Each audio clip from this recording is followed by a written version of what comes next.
Hello à tous et bienvenue sur la chaîne de Carlita Crypto pour cette nouvelle vidéo. Aujourd'hui, on va plonger dans un sujet que vous connaissez tous certainement, le Bitcoin. Alors, est-ce que je vais devenir Bitcoin maximaliste? Vous le saurez en restant jusqu'à la fin de cette vidéo. Avant de commencer, un grand merci à Bitpanda, mon partenaire, pour cette vidéo. Et on commence par le commencement. Qu'est-ce que le Bitcoin? Un petit rappel au cas où vous débarquez sur cette chaîne. Le Bitcoin, c'est la première crypto-monnaie créée en 2008 par un certain Satoshi Nakamoto. Alors Satoshi, c'est qui? Personne ne le sait vraiment, un individu, un groupe, une IA venue du futur, mystère. Ce qui est sûr, c'est que son objectif était clair, créer un système de paiement électronique de pair à pair qui n'a pas besoin de passer par une institution financière et donc offrir une alternative aux monnaies contrôlées par les gouvernements. Pourquoi le Bitcoin a été créé? Flashback en 2008, crise financière mondiale, les banques s'effondrent, l'économie est en chute libre. C'est dans ce chaos que le Bitcoin voit le jour.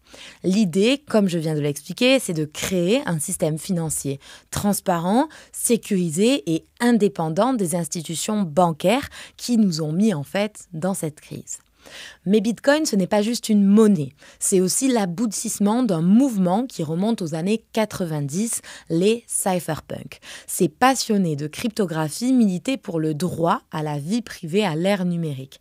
Ils voulaient utiliser la cryptographie pour protéger les individus contre la surveillance et le contrôle. L'un des problèmes majeurs que Bitcoin a résolu et dont les cypherpunks n'avaient pas encore la solution, c'est celui de la double dépense. Avant Bitcoin, il était difficile de s'assurer qu'une unité de monnaie numérique ne soit pas dépensée plusieurs fois.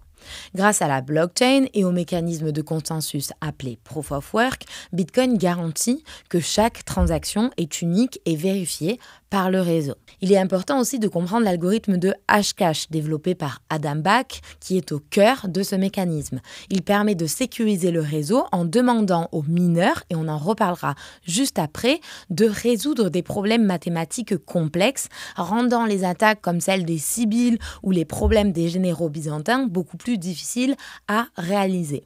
Petite parenthèse pour ceux qui ne comprennent rien à ce que je suis en train de raconter, notamment sur les attaques civiles ou le problème des généraux byzantins. On peut voir une attaque civile en fait comme un attaquant qui tente de prendre le contrôle d'un réseau en créant un grand nombre de fausses identités. Cependant, dans Bitcoin, pour influencer le réseau, un attaquant aurait besoin de contrôler la majorité de la puissance du réseau, pas seulement la majorité des identités. La difficulté et le coût associé donc à la résolution des défis de Hashcash rendent pratiquement impossible pour un attaquant de rassembler suffisamment de puissance de calcul pour réussir une attaque dite Sibylle. Et pour ce qui est du problème des généraux byzantins, ça concerne la capacité à parvenir à un consensus fiable dans un réseau où certains membres peuvent être défectueux ou malveillants. Le Proof of Work garantit en fait que la version de la chaîne qui a le plus de preuves de travail mathématiques cumulées, c'est-à-dire la chaîne la plus longue, est acceptée comme valide, forçant ainsi les mineurs à collaborer plutôt qu'à tricher. Revenons aux fondamentaux. La blockchain, c'est le cœur du Bitcoin. Donc, petit rappel, imaginez un grand livre de compte public où chaque transaction est enregistrée de manière transparente et immuable. Pas de banque, pas d'intermédiaire, juste un réseau décentralisé de milliers de nœuds qui valident les transactions. Et c'est ici que le consensus de Nakamoto entre en jeu. Il permet au réseau de s'accorder sur l'état de la blockchain sans avoir besoin d'une autorité centrale. C'est ce qui rend Bitcoin si résistant, notamment aux attaques Sibylle dont on parlait en introduction. Et le plus beau, c'est que tout le monde peut participer théoriquement. Vous pouvez donc installer un nœud chez vous, renforcer le réseau et contribuer à sa sécurité. Une notion aussi importante pour bien comprendre tout l'écosystème de Bitcoin avant de savoir si je vais devenir un maximaliste est le minage. Le minage, c'est le processus qui permet de valider les transactions et de sécuriser le réseau. Les mineurs utilisent de la puissance de calcul pour résoudre des problèmes mathématiques complexes et en échange, ils reçoivent des bitcoins en récompense. Tous les 4 ans environ, le bitcoin subit ce qu'on appelle un halving où la récompense de minage est divisée par 2. Ça ça rend le Bitcoin de plus en plus rare, ce qui peut des fois influencer son prix. Mais alors, on arrive dans une partie un peu plus intéressante. Maintenant que vous avez les bases, vous avez très certainement déjà entendu plusieurs fois Bitcoin is king, ou en français, Bitcoin est le roi des crypto-monnaies. Est-ce que si vous avez entendu ça, vous avez compris pourquoi ? Si oui, dites-le moi en commentaire, parce que moi, je me suis posé la question. Alors, pourquoi Bitcoin est le king incontesté des cryptos ? Pourquoi dit-on que Bitcoin est vraiment le roi des cryptos ? Déjà parce que c'est le premier, c'est le pionnier. Mais surtout parce qu'il domine le marché en termes de capitalisation. Quand Bitcoin bouge, tout le monde suit. C'est un peu le big boss des cryptos. Certains, et je m'inclus dedans, le comparent même à l'or numérique, une réserve de valeur, un refuge en période d'incertitude économique. Avec l'inflation qui grimpe, de plus en plus de gens se tournent vers le Bitcoin pour protéger leur patrimoine. Sa quantité est limitée à 21 millions d'unités, point barre. Pas comme les monnaies fiduciaires qu'on peut imprimer à l'infini et ça, c'est cadeau. En parlant de Bitcoin, je me suis souvent demandé comment dire à ma mère et mes amis d'investir de manière simple et sécurisée dans le Bitcoin sans les noyer dans un océan d'informations. C'est alors que j'ai pensé à Bitpanda, mon partenaire pour cette vidéo. Fondé en 2014 à Vienne, en Autriche par Paul, Eric et Christian, Bitpanda a été créé avec une mission simple, rendre l'investissement accessible à tous. Ils ont repensé ce que signifie investir en proposant des produits financiers simples et faciles à utiliser. Aujourd'hui, Bitpanda compte plus de 5 millions d'utilisateurs et possède plus de 10 licences en Europe, y compris celles de l'AMF et de l'ACPR en France. C'est une plateforme européenne, sécurisée et régulée qui vous permet d'investir 24 heures sur 24 et 7 jours sur 7 à partir de seulement 1 euro. Si vous souhaitez acheter du Bitcoin, je vous recommande vivement Bitpanda. En plus, il propose en ce moment une offre sous certaines conditions, un bonus de 50 euros pour vous accueillir sur la plateforme. Pour en profiter, c'est très simple. Il suffit de vous inscrire avec le lien qui est en description, effectuer des transactions pour un montant total de 400 euros dans les 2 semaines qui suivent votre inscription et vous recevrez votre bonus de 50 euros en Bitcoin. Mais ce n'est pas tout. Bitpanda vient de lancer une nouvelle fonctionnalité qui pourrait aussi vous intéresser, qui sont les ordres limites. Imaginez pouvoir acheter ou vendre du Bitcoin ou toute autre crypto-monnaie au prix que vous avez choisi sans avoir à surveiller constamment les fluctuations du marché. C'est exactement ce que permettent les ordres limites de Bitpanda. Par exemple, si le Bitcoin est à 60 000 euros, vous pouvez placer un ordre de vente à 62 000 euros pour sécuriser vos gains si le prix monte ou bien placer un ordre d'achat à 58 000 euros pour profiter d'une baisse éventuelle. Cette flexibilité vous permet vraiment de mieux contrôler votre stratégie d'investissement et de profiter des mouvements du marché tout en vous protégeant des fluctuations imprévues. Et pendant que vos ordres sont en attente, ça c'est un truc qui est assez cool, votre argent continue de travailler pour vous grâce à Bitpanda Cash Plus qui vous offre un rendement aligné sur le taux de la BCE jusqu'à 3,5% en fait sur vos euros investis. Avec Bitpanda, vous avez accès à plus de 3000 actifs au total, plus de 450 crypto-monnaies, 2700 actions, 160 ETF, 30 matières premières et 4 métaux précieux, de quoi bien diversifier votre portefeuille si vous n'êtes pas Bitcoin maximaliste.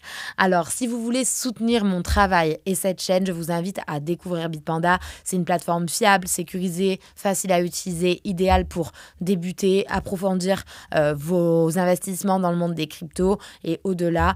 Merci, un grand merci vraiment à Bitpanda de soutenir cette vidéo. Merci à vous de soutenir les partenaires qui rendent ce contenu possible. Donc vraiment, je compte sur vous pour vous inscrire avec le lien en description. Et maintenant, retournons à notre sujet principal. Reprenons sur les différences entre Bitcoin et les autres cryptos. Vous me direz que d'autres cryptos ont aussi des quantités limitées. Mais attention, toutes les cryptos ne se valent pas. Le Bitcoin se distingue par sa sécurité et sa décentralisation, contrairement à d'autres cryptos qui utilisent le Proof of Stake, par exemple, un système qui favorise un peu les riches, si on peut dire. Le Bitcoin, lui, repose sur le Proof of Work, un système plus équitable où, en théorie, tout le monde peut participer. Et puis, il n'y a pas d'entreprise ou de pseudo-fondation derrière le Bitcoin qui cherche à faire de l'argent en s'appropriant des tokens ou même à dépenser des tokens pour faire du marketing. Pas de PDG, pas de siège social, rien, juste une communauté mondiale. Petite parenthèse sur l'écologie. Alors oui, il y a des controverses sur l'impact écologique du Bitcoin, mais ce n'est pas le sujet principal de cette vidéo. Si ça vous intéresse, je vous mets des liens en description, mais cela nécessiterait beaucoup de recherche sur ce sujet précisément et beaucoup plus de temps, voire une vidéo complètement dédiée. Donc si ça vous intéresse, vous me le dites en commentaire et j'y réfléchirai. Je parle beaucoup des avantages de Bitcoin. Le Bitcoin a aussi des défauts. Les frais de transaction peuvent être très élevés, surtout quand le réseau est saturé. Et que se passera-t-il quand la récompense de minage sera trop faible ? Il y aura eu plein de halving et que les mineurs ne seront plus assez récompensés. Est-ce que les mineurs continueront vraiment de sécuriser le réseau ? Il y a eu des débats houleux dans la communauté de Bitcoin lors de la Block Size War, par exemple, où certains voulaient augmenter la taille des blocs pour améliorer la scalabilité de Bitcoin. D'autres s'y opposaient complètement pour préserver sa décentralisation. C'est d'ailleurs dans ces moments-là qu'est né Segwit, une mise à jour qui a permis d'optimiser les transactions sans toucher à la taille des blocs. De plus, Bitcoin est pseudonyme et donc pas anonyme.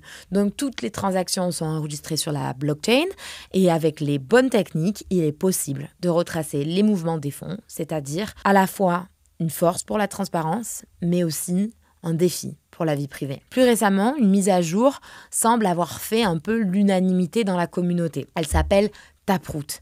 Elle a été déployée pour améliorer la confidentialité et la flexibilité des transactions. En fait, elle a introduit plusieurs améliorations clés, comme par exemple les signatures de Schnorr, qui optimisent l'agrégation des signatures pour des transactions plus compactes et moins coûteuses en ressources. Cela a également rendu les transactions multisignatures indiscernables des transactions simples, renforçant ainsi la confidentialité et la sécurité du réseau Bitcoin. De plus, Taproot a facilité l'utilisation des contrats intelligents, donc des smart contracts sur Bitcoin, permettant quelques applications plus complexes tout en conservant l'efficacité de la taille des transactions. Ça représente une évolution assez significative pour Bitcoin en le positionnant mieux pour, par exemple, des applications sur la DeFi qui aujourd'hui étaient complètement réservées à Ethereum ou d'autres blockchains. Et on peut faire de plus en plus d'utilisation avancée de l'écosystème Bitcoin grâce à cette mise à jour. La communauté a très largement soutenu cette mise à jour.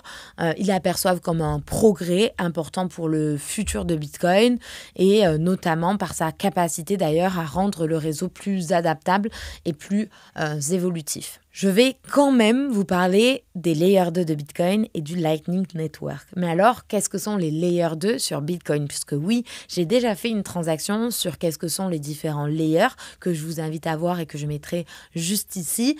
Mais je parle un peu plus des layers en général. Et puis après, j'ai fait une vidéo qui était focus sur les Layer 2 et Ethereum que je vous mettrai aussi juste ici. Et là, c'était vraiment les Layer 2 sur Ethereum, les différents types, etc. Les Layer 2, ils sont aussi sur Bitcoin. Donc, si je continue un peu dans toutes les innovations, je vais parler de Segwit, de Taproot, la section sur les Layer 2 arrive maintenant. Tout ce qui est, en fait, pour rappel, solutions de Layer 2, en fait, sont des protocoles qui sont construits au-dessus de la blockchain, en l'occurrence ici Bitcoin, pour améliorer, en fait, les performances et la scalabilité, faire des transactions plus rapidement, etc. Sur les Layer 2, on a, sur Bitcoin, ce qu'on appelle le Lightning Network. Et j'en ai beaucoup entendu parler, et plusieurs fois, je me suis demandé ce que c'était, puisque je comprenais que c'était un Layer 2, mais pas exactement comment ça marchait. Alors, je vais essayer de vous faire une description pas trop technique, mais que vous puissiez un peu comprendre. Le Lightning Network qui permet d'effectuer des transactions qui sont quasiment instantanées avec des frais minimes en créant des espèces de canaux de paiement hors de la blockchain principale de Bitcoin. En gros, on ouvre un canal avec une personne. On échange autant qu'on veut et ensuite, on clôture le canal en inscrivant le solde final sur la blockchain. C'est vraiment idéal pour tout ce qui est microtransactions ou paiement du quotidien, puisque vous savez, il y a des pays comme le Salvador qui utilisent le Bitcoin tout le temps. Est-ce que la DeFi, donc une fois qu'on a dit que les layers 2 existaient, moi je me demandais si la DeFi sur Bitcoin c'était possible, puisqu'on voit beaucoup de DeFi sur Ethereum. Certains projets cherchent à apporter de la finance décentralisée sur Bitcoin. Avec des protocoles comme Rune, des initiatives comme Stacks, Sovereign, le Lightning Network, etc., on explore cette voie. Stacks, par exemple, permet l'utilisation de smart contracts directement sur la blockchain Bitcoin grâce à un mécanisme de consensus superposé qui conserve en fait les propriétés de sécurité de Bitcoin. Ça a ouvert des portes vraiment à des applications complexes tout en bénéficiant de la robustesse de Bitcoin. Après, il y a Sovereign qui lui étend l'utilité de Bitcoin aux espaces DeFi traditionnels tels que le prêt, l'emprunt, le trading, etc., fonctionnant sur le réseau Risc qui est sécurisé en fait par Bitcoin. Donc ça permet vraiment pareil l'implémentation de smart contracts en maintenant la sécurité qu'on connaît avec Bitcoin. Mais pour être totalement honnête, la DeFi reste pour l'instant dominée par Ethereum et par d'autres blockchains comme Solana. Cependant, sur Bitcoin, il existe les ordinals. En fait, les ordinals sont une innovation assez récente qui permettent de créer des NFT sur la blockchain Bitcoin. Oui, vous avez bien entendu, c'est vraiment des NFT sur Bitcoin. Contrairement aux NFT sur Ethereum ou sur Solana, les ordinals inscrivent les données directement dans les transactions de Bitcoin. C'est une approche un peu différente qui ouvre des nouvelles possibilités. Mais alors, est-ce que c'est vraiment OK d'avoir des NFT sur Bitcoin? La communauté, je vous avoue, elle est un peu divisée. Certains puristes pensent que le Bitcoin doit rester une monnaie ou du moins une réserve de valeur point à la ligne. D'autres voient ça comme une innovation, une évolution positive où on peut faire plus de choses sur la blockchain de Bitcoin. Le problème, en fait, des personnes qui n'aiment pas trop ça, c'est que en fait, les ordinals peuvent surcharger la blockchain et augmenter les frais de transaction. Donc, est-ce que vraiment, c'est utile d'avoir des NFT sur Bitcoin? Pour certains, c'est une manière de renforcer l'utilité de Bitcoin. Pour d'autres, ça va à l'encontre totalement de la philosophie initiale. C'est un débat qui est plus ou moins en cours. Personnellement, je n'ai pas choisi mon camp. Je comprends les deux parties, pour être très honnête. J'aime beaucoup l'innovation. Après, est-ce que c'est, je pense, utile d'avoir des ordinals sur Bitcoin? Pour l'instant, en tout cas, j'ai pas vu de projet, en tout cas, il n'y a aucun projet qui a attiré ma curiosité avec une vraie innovation, enfin un vrai cas d'usage auquel les ordinals viendraient répondre. Bitcoin, je vous en ai parlé comme réserve de valeur un petit peu. De plus en plus, il est considéré comme une alternative à l'or dans la finance tradie. Des pays comme le Salvador, justement, j'en parlais tout à l'heure, ou la République centrafricaine ont même adopté Bitcoin comme une monnaie légale, puisqu'ils cherchent à se libérer de la dépendance aux monnaies étrangères et aux institutions financières internationales. Les institutions financières commencent vraiment aussi d'ailleurs à s'intéresser sérieusement à Bitcoin. Des entreprises comme MicroStrategy, dirigées par Michael Saylor, ont investi massivement dans le Bitcoin. Les fonds d'investissement commencent à inclure Bitcoin dans leur portefeuille. Et puis, il ne faut pas oublier qu'il y a des ETF Bitcoin qui ont fait leur apparition et qui permettent aux investisseurs traditionnels d'accéder au Bitcoin sans avoir à le détenir directement. D'ailleurs, j'avais fait une vidéo sur les ETF avec Antoine du Journal du Coin. C'était plus un peu tourné ETF Ethereum avant l'approbation, mais elle est très très intéressante et vous pouvez comprendre grâce à cette vidéo les principes, donc je vous la mets juste ici. Mais tout cela, le fait de voir le Bitcoin de plus en plus présent, est-ce que ça inquiète les banques centrales? Est-ce que Bitcoin est un allié, un ennemi? Avec le développement des CBDC, les monnaies digitales et de banques centrales, certains voient une tentative de concurrencer Bitcoin en proposant une alternative centralisée. Pour le coup, personnellement, je pense que c'est vraiment pas le cas. Je pense qu'il y a d'un côté vraiment les monnaies centralisées et d'un autre côté Bitcoin. On ne peut pas comparer, c'est incomparable. On va venir au réel sujet de cette vidéo et de pourquoi de base je l'ai faite, puisqu'il existe plein de vidéos déjà sur Bitcoin et sur l'explication, mais je voulais une vidéo assez courte qui résume tout ça. Et ensuite, surtout, à vous expliquer, puisque c'était très flou pour moi quand je suis rentrée dans la crypto, qu'est-ce que le maximalisme Bitcoin. Le maximalisme Bitcoin, donc, c'est une idéologie qui considère que le Bitcoin est la seule vraie crypto-monnaie. Les autres, ce sont des shitcoins sans intérêt. Shitcoin, pour ceux qui ne sont pas à l'aise avec le terme, c'est une monnaie qui n'a pas d'utilité, qui est nulle, etc. Le maximalisme Bitcoin, c'est plus qu'une simple préférence pour une crypto-monnaie, c'est vraiment une croyance profonde en une révolution monétaire globale. Les maximalistes voient le Bitcoin comme la solution ultime aux failles du système financier actuel. Le concept de maximaliste Bitcoin remonte au premier jour du Bitcoin avec les cypherpunks et la vision de Satoshi, une monnaie décentralisée résistante à la censure pour redonner le pouvoir au peuple. Le maximalisme est aussi né en réaction à la prolifération des altcoins et des ICO, souvent perçus en fait comme des projets opportunistes sans réelle innovation.